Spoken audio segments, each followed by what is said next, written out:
কোথায়?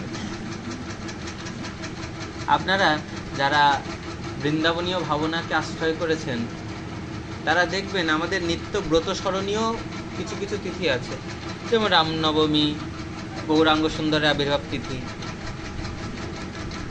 সেখানে মহাজনরা বলেন যে সন্ধ্যাবেলায় চাঁদ উঠলে তারপরে অভিষেক। কৃষ্ণ জন্মাষ্টমীতে রাত 12টার সময় অভিষেক। কিন্তু আমার এই কথাটিকে অপব্যাখ্যা করবেন না। ভক্তকণ্ঠহার খুলে দেখবেন, আমরা মহাপ্রভুর অভিষেক করি কি সন্ধ্যাবেলায় তো, কিন্তু ভক্তকণ্ঠহার খুলে দেখবেন যে না, মহাপ্রভুর যে নিত্য স্মরণ, আবির্ভাব তিথি স্মরণ, মহাপ্রভু হোলিলীলা করছেন, স্মরণ করছেন, স্মরণ করতে করতে পারিষদ বর্গ এসে বলল, প্রভু আজকে তো তোমার আবির্ভাব তিথি, দ্বীপ্রহরে তুমি এসে স্নান বেদিতে বসো, উপবেশন করো, তোমাদের একটু অভিষেক করি। অভিষেক মঙ্গল হলো, অভিষেকের স্তোত্র পাঠ হচ্ছে, এদিকে অভিষেক হচ্ছে, সন্ধ্যাবেলায় নয়, দুপুর বেলায়, মধ্যাহ্নে।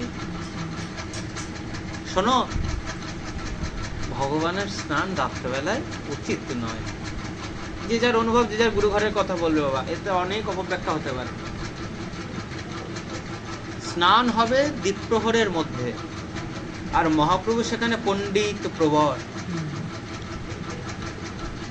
দ্বিজ বরৌ আজনুলম্বিত ভুজৌ কনকাবদাতৌ সংকীর্তনৈক পিতরৌ কমলায়তাক্ষ বিশ্বম্ভরৌ দ্বিজবরৌ। উনি দ্বিজবর, দ্বিজশ্রেষ্ঠ, উনি দ্বিজশ্রেষ্ঠ।